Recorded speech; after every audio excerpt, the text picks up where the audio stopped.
Now, the most reasonable talk show host from Sopchoppy to the Redneck Riviera, here is Bob Kerrigan.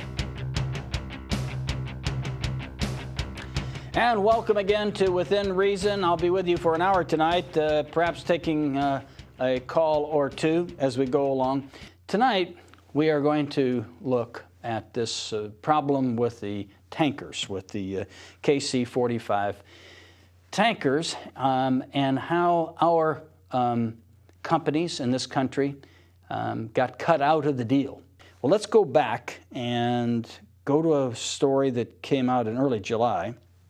Pentagon said today, this is July 9th, that would rebid one of its largest programs, a $40 billion contract to build a fleet of new aerial refueling tankers for the Air Force, essentially starting from scratch on a year's delayed deal to replace the service's aging aircraft. The Air Force chose Northrop and EADS on February 29 to build 179 refueling tankers. In March, Boeing Company, which built the existing Air Force tankers nearly 50 years ago, protested that the selection had been mishandled. Turns out that is an understatement. The GAO agreed, citing examples where the Air Force had conducted, quote, misleading and unequal discussions with Boeing during the acquisition process. The GAO cited several examples of where it found problems with the tanker procurement, including how the Air Force adjusted Northrop's engineering costs so they were lower than Boeing's. It also said the service never justified its conclusion that the proposed Northrop tanker could handle refueling all types of military planes, and that the service mistakenly found that Boeing's plane was more expensive to operate and maintain when it was, in fact, cheaper. Well, let me just raise some points that I think we ought to address as people in the United States. We are concerned that we are losing manufacturing from 60% of our gross domestic product, I think, to 10 or something like that now. It's plummeted. We all know the manufacturing jobs have been shipped overseas for profits of multinational companies and gutted our manufacturing base in this country, shutting down plants every place, people losing jobs, all in the name of free trade, which has some advantages, obviously, and the economists can argue about it.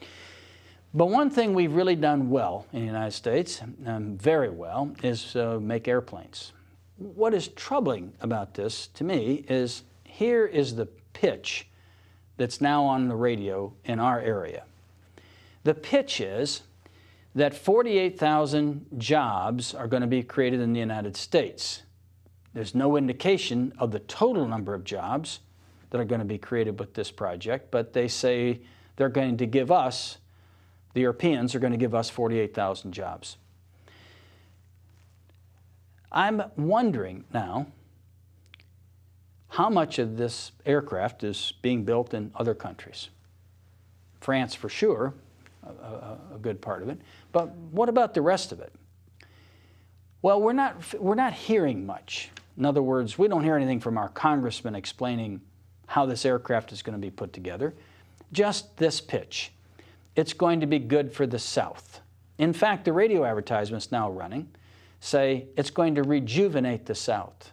It's going to be good for the South and good for the military.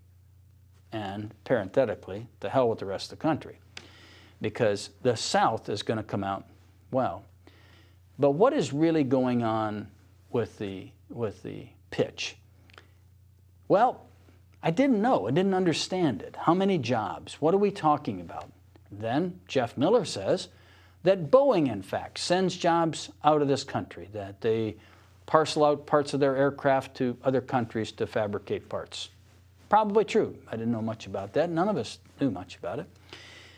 Then I heard an interview on the BBC, which you can now get on satellite radio, which is fabulous, by the head of the company that builds the aircraft that the Air Force had awarded the contract to. And he was explaining how this was going to be good for international business. And among other things, he explained that the wings of this aircraft were going to be made in Japan. And portions of the fuselage are going to be made in Italy. So I'd like to pose this question. Seems fairly straightforward to me. Why can't we, on $100 billion, which is really what this is, not 40, it's 100 billion, ports all over, why can't we demand from our Congress that this aircraft be built in its entirety in the United States of America? And if these companies don't have the resources now or the fabrication plants to build certain portions of it, then go build it. We want the aircraft built in the United States of America. What's wrong with that? Why are we so opposed to that? Because the companies are making a profit and they're going to come out a lot better if they can ship this stuff off to other markets where they're built. And there's no claim that they are superior fabricators of those particular parts or portions of the aircraft. And how do we really control the security of the fabrication of these plants in other countries? How can we do it? We could set the highest standards in this country for all of it. Well, you say, you're just naive. You're not involved in big business. Because in big business, we're dealing with countries all over the world because we can buy bolts cheaper in Indonesia or whatever, and we're big businessmen, and we need to make a profit from your taxpayers' funds. And why can't this be built in the United States? Completely. Do we really want, the wings used to be an important part of the airplane.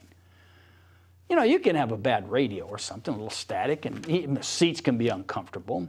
And of course, on most of the aircraft, it's not good food. That doesn't really apply to military aircraft. But in any event, there's a lot of things you can find fault with on an airplane that, don't really cause it to crash.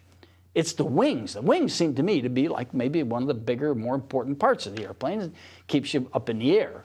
It's not a rocket. So you would want the wings built someplace where, you had pretty good quality control. But we're going to have the French decide that the wings need to be built in Japan. Shouldn't we be asking these questions? I mean, shouldn't our congressmen should be saying, wait just a minute. Wait just a minute, Air Force, in this bogus operation that you engaged in that ended up skewing this unfairly.